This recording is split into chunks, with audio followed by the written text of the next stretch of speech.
This podcast is brought to you by Penji. Penji is a creative subscription service that gives you access to pre-vetted, agency-trained creatives from all over the world. From graphic design to illustrations to social media management and web development, it's all included for one monthly price. It's time to say goodbye to the hassle of searching for top-notch creative talent. With Penji, you get quality and consistency delivered right to your inbox every day. Carefully crafted for you by humans, so meet your new creative team today.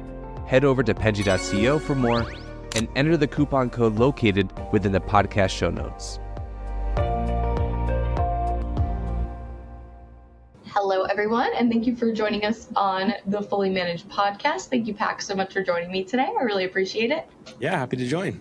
Thank you. Alrighty. So today we're going to start with a game as per usual. This game is specifically for you. I thought it would be a fun thing. There are no wrong answers. If anyone has some disgruntled point about your answer, well, they can take it up with you in the comments. But other than that, this hopefully will be a fun way to start. So are you ready? I'm ready. Alrighty. This game is called Agency Truth or Tactic. So I am going to give you a bunch of scenarios, and you are going to tell me whether you think it's a truth or a tactic, meaning that it is something that you feel is valuable or something that you think maybe you wouldn't do yourself. Doesn't mean that it's wrong. Okay. Got it. I'm excited for this. Okay. So the first one is, you can't scale an agency without losing some level of control. Truth. Do I elaborate on these or just answer? Okay. I was waiting, but I realized that I didn't imply that you can elaborate, so you can explain your points as well. Yeah, I'll elaborate. I guess it depends on what you mean by control, but anything that you scale, you lose some degree of control, meaning you're inviting more people in, and I think that's a good thing as long as, when you're a one-person thing, you're in the very deep minutia of how certain documents are created and blah, blah, blah. And you get up to 100 people. You're not looking at those documents, but you're bringing the right people on who are bringing their spin and their flavor and all of that. And as long as everyone's aligned to the same core principles, then you should have less and less control as you scale. But maintain control over those things that matter most, those core 100%. Principles. Yeah, there is. I think there is definitely some founders out there, some CEOs that are like, maybe a little worried about not having their, fingers and everything. But at the same time, it's like you do need to sometimes take a step back and like trust the company that you built and, and scaled and, make sure that that's something that can be run without you, because what if something happens and you can't be there to approve everything? Sorry, I just didn't want to cut you off if you were continuing. No, that's okay. I was going to say, but as long as they're aligned, yes. I think there is a risk if you just hire people, let them do their thing, and they want to run in a different direction. Mm-hmm. That can create a lot of chaos and not be good for the whole group. So as long as everybody's aligned, then yes, once you have that, for sure the next step is to step back and to move on to those things that only you can do. Of course, yeah, there's checks and balances, I feel like, for everything, just to make sure that everyone is aligned. Even like culturally, sometimes that's something that's really necessary in an agency environment. So it's all, as long as everyone's working towards the same goal and they're agreeing upon what way that is, or at least having conversations if they disagree about what way that is, then I think things are going well. Yep, I agree with that. Sweet. So next scenario. Okay. Saying no to the wrong clients matters more than winning the right one. Let's see. That's very difficult. Really difficult. I would say false, or tactic is it is very important to say no to the wrong clients. Mm-hmm. Very important. However, if you don't say yes to the right clients, you don't have an agency. And so that trumps all. So I would say, no, definitely winning the right clients, I think, is important. And winning the right clients helps you win more of the right clients. It's still very important to say no to the wrong clients, though. Of course, yes. I think that shows respect to your agency and like what you stand for and different things like that. Like some people just aren't the right client. It doesn't even mean they're a bad client. It just might not be a good client for you. It also shows respect to those clients. Mm-hmm. It's like, I don't think that we are best positioned to fulfill on what you need. Either, the price point is wrong or the tactics are wrong. And rather than waste your time and resources, it's probably not a good fit, and moving on to find those that are the right. Like, that's very important. Yeah, I completely agree. Okay, next scenario. I'm going to give you 2 more, and then we'll move on because I think we're already off to a great start. Okay, next one is most agencies don't have a growth problem; they have a leadership problem. To be honest, I don't know that I can answer that. I don't study other agencies as much as I should, so I don't know what most agencies' problems are. That's okay. I mean, if you're focused on yourself, that's a good thing too. So I don't see that as a bad thing. I don't know. I mean, they're obviously very connected, leadership and growth, and there are scenarios where you can have great leadership and lack of growth, and there are many scenarios, and so I guess maybe this is what this is getting at, where growth actually masks leadership issues. The agency's growing, and so you don't have any kind of like market pressure that unearths some things that leadership is doing that is maybe not as healthy for the company as it needs to be. But in short, I don't know what most agencies deal with when it comes to that. That's okay, but you made a fair point with that anyway, so I appreciate that there was that contribution, because I do think that that's something that needs to be looked at sometimes. There is, when things are very busy, it's kind of easy for things to like fall through the cracks that you're not noticing. Like success can be measured in different ways. And so like if one thing that's really important is lacking, but another thing is growing or moving, you might need to still analyze and make sure that you're moving forward properly. Alrighty, next one, and this will be the last one, I think. I'm trying to figure out which one I should give you. Okay, this one's a topical one. AI will reward agencies with strong thinking and expose the ones without it. Oh, sure. I think it's an absolute agree. AI, we actually, Claude came out recently with this update where it's like Claude marketing, and something like all the keystrokes that marketers do, Claude will do. And so, I had a discussion with some people about this, and ultimately we decided that's because, the initial reading of that is like, oh, well, what do people need marketers for if Claude can just do this? But the fact is that for agencies and just marketers as a whole, this concept of, Claude can do all the same keystrokes. It's like, yeah, but any marketer could do all those same keystrokes, but some marketers are going to do better ones and do it in a better way than the other ones. And so Claude is basically just another marketer entering this discussion. And so it really comes down to who has better strategy, who has a better grasp on what will actually move the needle. And Claude, in my opinion, and most of AI, is going to be an amplification of best practice. And I've always said best practice is the shortest path to mediocrity. By definition, it's like what everyone is doing, and great marketing is what most people are not doing. I'm not saying most people are not doing great marketing, but like what makes great marketing is part of it is that it's unique, or we're showing something people they haven't seen before, engaging with them in ways they haven't been engaged before. And the way AI is built, it's all built on what has happened before, what is the precedent, and really great marketing is unprecedented. So I think it is going to reward agencies and marketers with better heads on their shoulders. I completely agree. And I'm really happy to hear you say that, because I think for the most part, when exploring AI and just like hearing about it in general, I think there's a lot of wariness and worry on a lot of people's ends. And the more I talk to people in leadership at agencies, the more my worries, if I had any, are soothed in relation to AI, because I think that a lot of people have the perspective that this is just something that can optimize great teams and not necessarily something that's going to replace great teams. And I think that was a worry for a while because of its capabilities. But I agree with you that if you're over reliant on it, it's just going to be like mediocre outcomes, because it's not something that's fueled by someone that has the foresight to know when something is actually great. I will say, though, if you're in a role where you're providing services that are low level strategy, or, you know, it's mostly sweat equity as much as that exists in the marketing space, and it's not strategic, those people might have something to worry about when it comes to like jobs being replaced. Like there are going to be some things, some tasks that are done, some jobs that exist that won't exist, that won't need to be done. So the move needs to be, how do we get more strategic? How do we get more into the ideation? How do we get into more what's new and less, you know, like repeating and cookie cutter kind of approaches?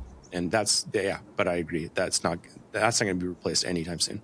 Exactly. Yeah. And I think that even at that, like before AI, those positions maybe shouldn't have been valued in the first place. Maybe that is a hot topic, the hot take, but it's like there, like any kind of like settling with something that is mediocre is maybe not something that it is valued at all. I mean, there should always be some kind of push, especially in marketing, for like better, because that's kind of what marketing is like standing out and constantly like being able to be the focus of an audience. And you can't do that without thinking that way, I feel like.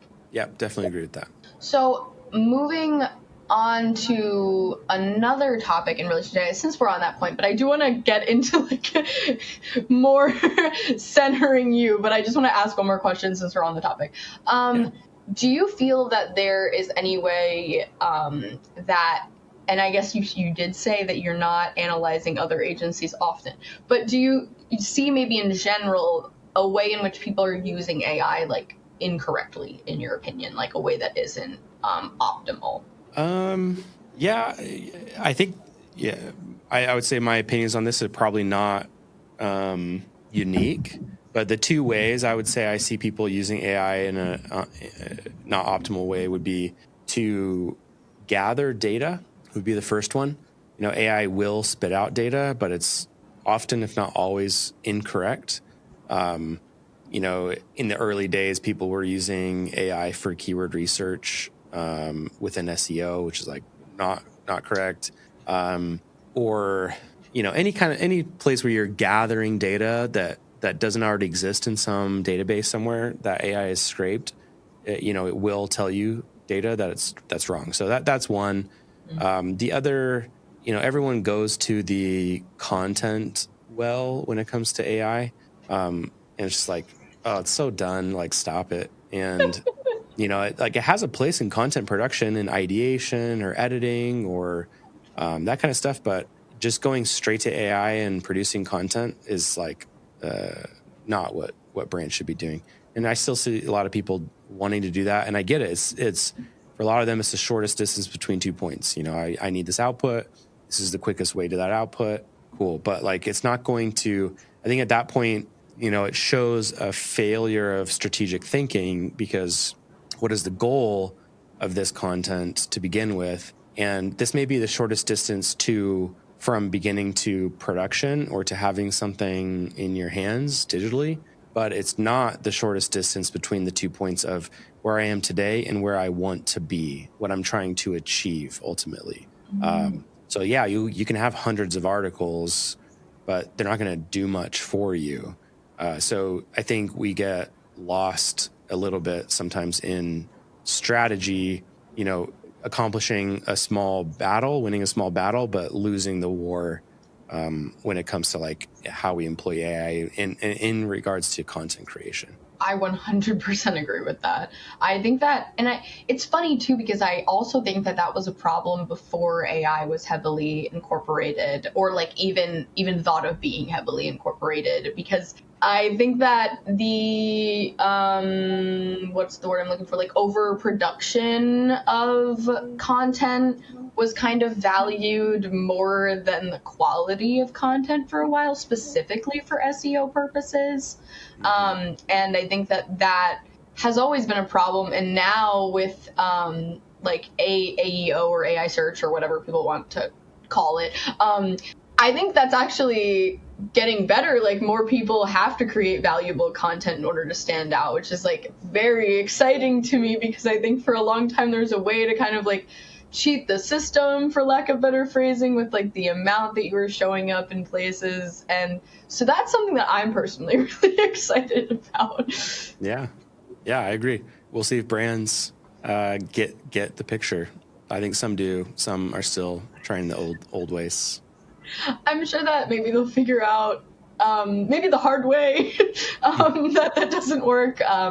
But I think it's almost more identifiable, at least at this point with where AI is, of like how clear it is to know that someone is utilizing it too heavily too. So I think that'll also, I think people being able to recognize that might also push people to stop using that, because they might realize that, hey, this looks like this other video that I saw the other day, and I made this. I don't think I really want to make something that looks like someone else's content. Yep, I agree with that. Anyway, let's get off the topic of AI. Sorry, I love asking questions out of curiosity. I'm always curious about what other people in their industry. But anyway, I want to talk about you and your kind of journey up to this point. So I thought something that is really cool, and not something that I always get to see, is like you kind of climbed the ladder, so to speak. And I would love to know a little bit about like a big something that you felt was really valuable in your journey, like in your career thus far, like something that you feel taught you maybe the most, and what you feel you kind of still hold present today. That would be wonderful. You mean something as it pertains to like that path that I walked, like what's helped me in that? Exactly, like something that maybe you feel is still valuable to you today that you learned in the past. Yeah, I think when you say like climb the ladder, that's never how I thought about it, and I never set out to climb a ladder. I didn't have goals around job titles or any of that. I feel like I was and am ambitious, but it's not about my personal accomplishments. It's more about a vision of what I had. You know, sometimes you have this vision that is so clear to you that you feel it. Like I think other people feel different ways, but I feel something in my chest when it's like, this has to be this way. I can see this, I can taste it. And things that are misaligned with that vision really bug me, and I want to like clear those out of the way. And so it was like this aggressiveness that was fueled by my vision of where I saw our company could go, or what I believed the agency was and stood for and who we are.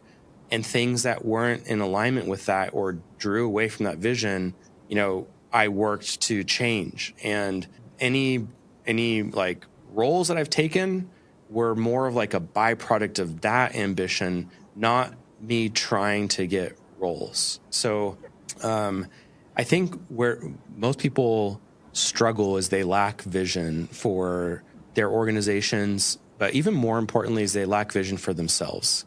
You know, they don't know where they're going. And my long-held belief around like the topic of burnout, people think burnout is often related to too much work, but I've had periods in my life where I had mountains of work and I was absolutely energized. I've also had times when I had very little work and I was burnt out.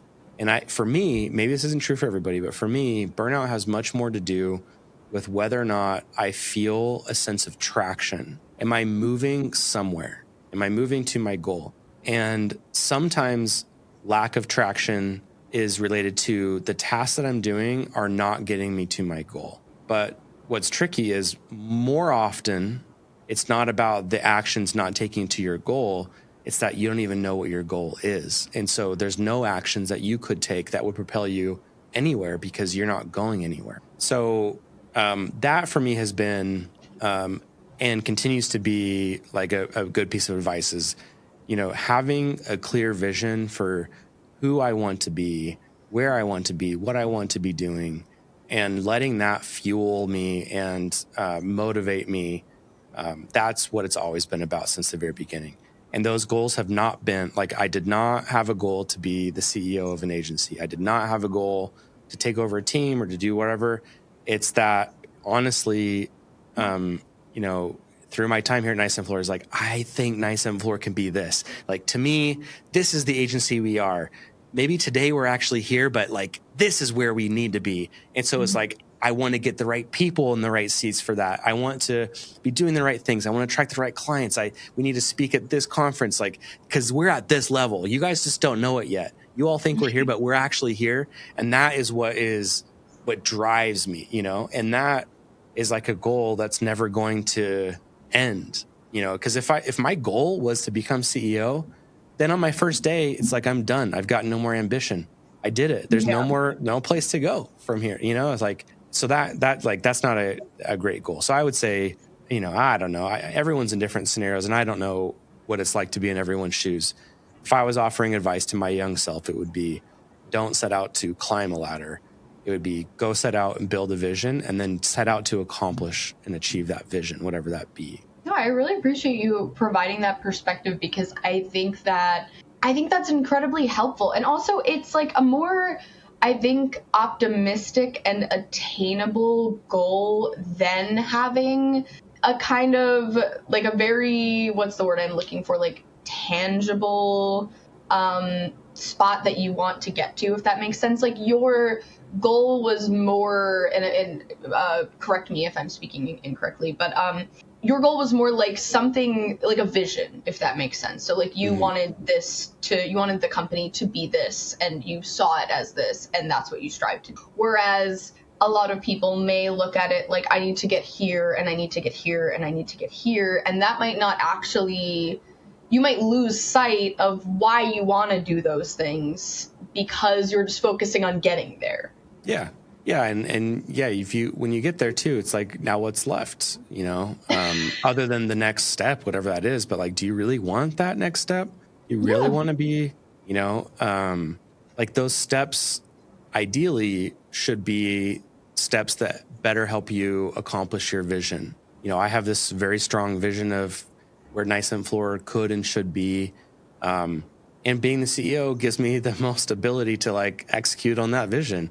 Yeah. And that's why I want, you know, like, that's why I like doing my job. But it, you know, what I don't like is, for myself, again, I don't think there's anything wrong necessarily if what you've always wanted to do is be a VP of marketing or be a CEO or whatever. I think there's nothing wrong with that if that's your vision. But for me, it's just, that's not as motivating. And I think, what helped me get to this point, I think, was that those weren't my goals, but my goals were something different. So if you wanted to emulate, like, that's what I would like recommend, is not have those as the goals, but instead build a vision and then work to execute that vision. Yeah, and I think that's really, I think that's really important for people to hold present of mind for like feeling more fulfilled, I suppose, because a lot of people, I think, can get stuck in their heads about not being in a certain place by like a certain age or a certain time in life. But it's like, if you're fulfilling your vision for yourself or your goals for yourself in a certain position that's not like an executive position or like whatever it may be, then like there's nothing wrong with that. I mean, like if everything else is good, then like the stature of what that is doesn't like shouldn't be as impactful. And I think that sometimes those things are stressed because of maybe like the way the world is or the country, or I don't know. But like, I think that it's really important what you're saying about like how your vision just like it naturally evolved into you being where you are because of what you were looking to accomplish or be able to impact. Whereas like someone else might want to impact like their marketing department, or like they want it to run a certain way, they want it to be a certain way, and they might not be able to do that as CEO because maybe they're doing everything that they don't have time to be able to focus on that part of what they want to do. And so like that's a really important thing for people to consider too. True. And all of those, like, I need to be this by this age, it's almost always rooted in comparison to other people. And I can just tell you, if you fall victim to that comparison, it never, ever ends. It does not matter what you achieve, you will compare yourself. I mean, I think you could look at some of the most powerful, richest people in the world, and you could see pretty easily how they fall victim to the exact same fallacy of just like comparing themselves to other people. And you can see their insecurities. And it's like, is that really what you want? Because it's a game that never ends, and it's not a fun game to play. I love this philosophical conversation that we're having. This is my favorite stuff to get into the nitty gritty of it, because I mean, there are so many people out there, specifically in agencies, because I think that sometimes it's really difficult to find balance when you're a part of something that doesn't always have a set out structure. And I love having these conversations, because I do think that a lot of people struggle with burnout, and there's different ways of thinking about things and achieving things that can really help. And I do think your mindset is a very helpful one. So getting into why, I mean, you said you had this vision. I would love to kind of talk about like what mattered most to you when you were accidentally climbing the ladder, so to speak. I shouldn't say accidentally, because your vision was very intentional, but just kidding. Sorry, could you repeat your question? So what? Yeah. So what mattered most to you in your vision? Like, what were you looking towards when you were going through this process? I studied advertising, and my plan was to work at a big, sexy New York ad agency. I wanted to be at like Chiat or Olvie or someone like that, and Chiat is not huge, but anyway, it doesn't matter. I wanted to work at an agency like that. And I always tell the story, and she hates this, but I got engaged to a girl who she wants to live on a farm and have horses and cows. She definitely does not want to live in New York. So we were at a bit of a stalemate, and so we stuck around here, which is where we met and went to school. And I found 97th Floor, just a job listing. And I thought, well, that sounds like a cool, sexy New York ad agency. And I applied. I showed up for the interview. And back then we were in a basement, and it was like 12 people. And I was like, this is not the big, sexy agency I've always wanted to work at. But, I studied traditional advertising, and this was digital. And this was back, this is a long time ago. It was 13 years ago, I think, when I started here. And I thought, well, this digital thing, I think, is the future. So it's not going to be about billboards and newspaper ads as much as it's going to be about what happens online. So I think if I stay here, I can help turn this into a big, sexy agency that I've always wanted to work at. So initially, it was like a sense of pride where, the cooler, the bigger, the better 97th Floor was, the cooler I was by extension for having worked there. And so that's what I was always aiming to build. And then I think over time, slowly, and it wasn't like a light bulb moment, but like slowly, it became more and more about people. And I want to give people an opportunity to learn and grow. And I want to give them chances to try stuff they haven't tried. I want to train them to do stuff they haven't done before. And that is more so, I think it's now a combo of those two. It's like, I want Nice and Floor to be awesome and big, and I want us to do cool stuff and for cool, big brands. And then I want to see people do stuff they haven't tried before. And I want to see people break down barriers, and I want to see them grow. And maybe that growth doesn't always mean that they stay here forever, but they go and build their own thing, and they go and become VP of marketing at this cool company. And like, that is the purpose, and the more we can do that, the more we're accomplishing like our reason for existing. And so like, that's what's always mattered to me, would be like those two things: is the agency growing and doing cool stuff and working with cool people, and are the people doing cool things, and are they growing and getting chances to succeed? I think that's awesome. And I love that it evolved into focusing on people as well, because I mean, maybe that whole time when you were looking for that big, sexy agency, maybe the vision that you saw was like that people in bigger agencies sometimes have the opportunity, because of maybe monetarily or whatever it may be, have the ability to experiment and like do fun things. And like, maybe that was always what you really wanted the whole time. And now they're just two goals that you see is kind of unified. Yeah, I think it all comes down to impact. Like there's a lot of satisfaction that I think lots of people get when they can see the impact of their work. And I just get so fired up when I see our agency, and I think the people here get fired up when they see their work go out in the universe and people interact with it and they love it and they click on it and they buy stuff and and it has a big impact for that client. That is what's satisfying at the end of the day. So it's not just about the creative work, but it's like, does that work actually do something for these clients? And that is just so it scratches an itch that it just can't be done any other way, just seeing the impact of your actions and your impact on the world. Yeah, no, it's wonderful to be able to see like the fruits of your labor. I think it might even be, I think that when I talk to people from, like enterprise positions, I constantly hear kind of the background of it, because obviously they can't outright say that if they might be Sure. fired, but that sometimes there's so much bureaucracy and levels of things that they don't necessarily feel like they get to see stuff like that.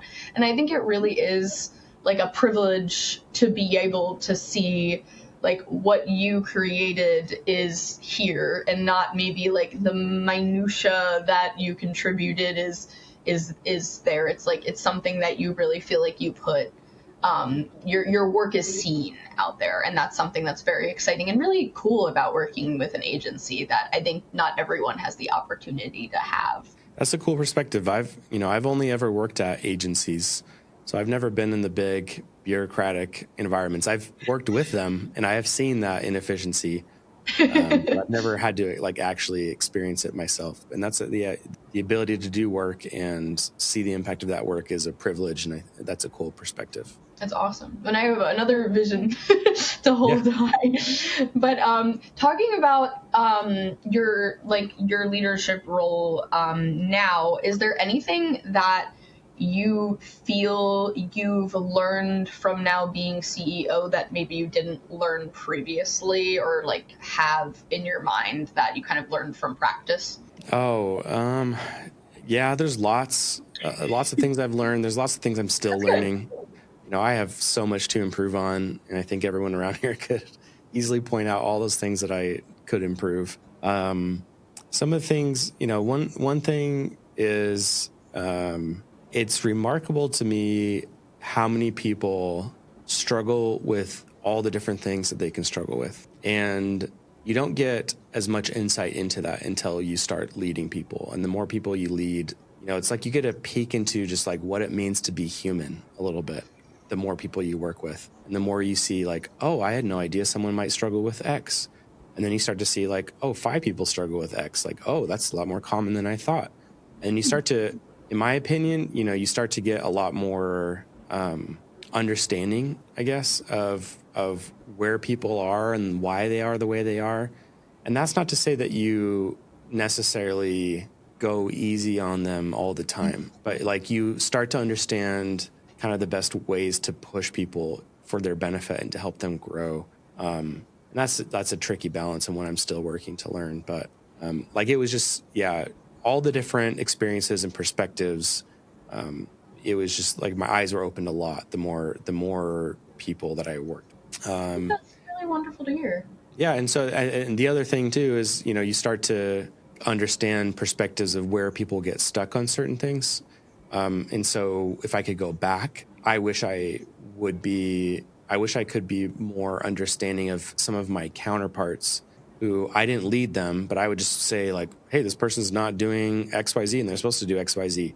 It's like, I don't know why they're not doing it. All I see is they're not doing it. And it's like, I wasn't in those conversations. I don't, they didn't talk to me about where they were getting stuck. I just saw, and I wish I could go back and instead of, thinking, well, they're just not doing it. I don't know why. That's for them to figure out. I wish I could say like, hey, can I be helpful to you here?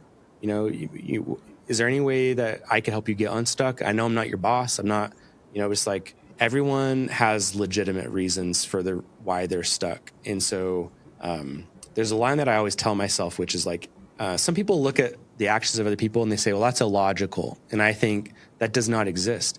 Everything everyone does is completely logical based off of their perspective and their past. So if it looks illogical to you, it means there's something going on in their brain that you don't understand. But they are acting completely rationally based off of their understanding of the world and all the logic chains that exist in their brain. So can you discover what logic chains exist in their brain to understand why they got to this point?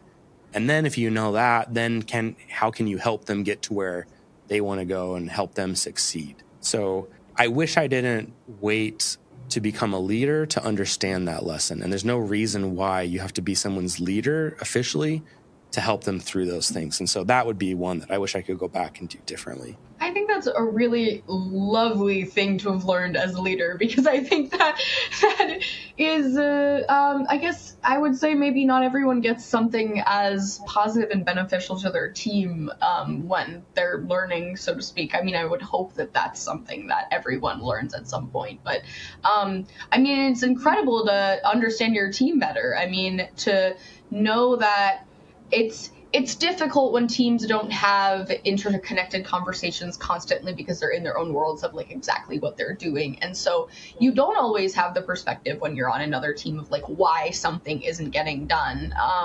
And that can be really difficult to understand. But I think that, I mean, it's more what's the word, valuable than anything now that you're in a leadership role to understand that. And so, I mean, like, I don't think you should be too hard on yourself for in the past not understanding that, because I think it's difficult for people to understand what they don't understand. But I'm still not perfect at this. Like, there's still, there are people I still don't understand, and I don't know how to best help them. And so it's like maybe a never ending struggle to work through that. But at least I'm aware of it now. And another thing that this is one that I have not yet learned, but I am working to learn, is how to, where we started this episode, is letting go of things. And I think that is the constant maybe struggle, where it's like, how do you maintain certain standards or a certain way of doing things while also letting go and giving people more control? And that's what I'm working on now, is I want to give people more opportunities to step in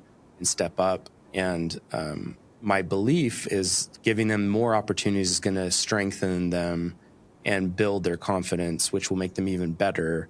And so that's where I am today, is like, how do I step back a little bit more but maintain the standards that we need to maintain as our agency? So lots to learn still. It's like a never ending. Like, if you don't love learning and constantly being reminded of every single one of your weaknesses and where you're falling short, do not be a leader.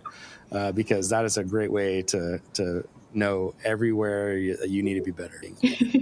I think that is an incredible place to end this one, because it's kind of funny, but it's also something that I think is really should be held in high regard of, like, there is always things that everyone can work on. And when you're in a leadership position, unfortunately, you're kind of on this pedestal of like, there's a little more scrutiny than maybe other positions. But, it's important to learn from that. And I can see that you're doing that a lot. And that's something that is really, really great. And I hope to see that more in this world in general.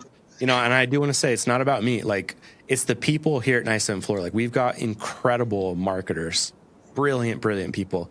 And so it's like them being incredible makes me feel a lot of pressure to lead them well. You know what I mean? So it's like when they're out there, when they're out there like crushing it for clients and putting in their all and getting these great results, it's like, am I going to sit back and just like not improve myself? Am I going to sit back and not support them? Like, no, I can't do that. So anyway, it's not about how great I am. It's about how great they are.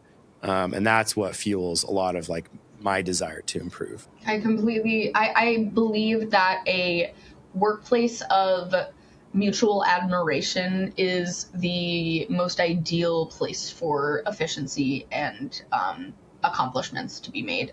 It is just, I mean, like, to be comfortable, not only like accepting criticism, but learning and growing from your team because you admire the work that they do, is a wonderful place to. So I'm happy that you shed light on this. And I hope that other people can take away from that and also use that to, better themselves and admire the things that their team does as well. So thank you so much. Thank you. It's been a great discussion. Thank you. This was lovely. And thank you everyone for listening. We'd be nothing without you. I hope you can check out Pax in the description as well as 97th Floor. And I hope you guys have a lovely day. Thank you so much. You've been listening to Fully Managed, brought to you by Penji. Check out the show notes to learn more about today's guest. And to learn more about Penji, the human-first creative subscription service, head over to penji.co. And by the way, if you're still listening, it would mean the absolute world to us if you were to share this podcast with a friend and, of course, subscribe.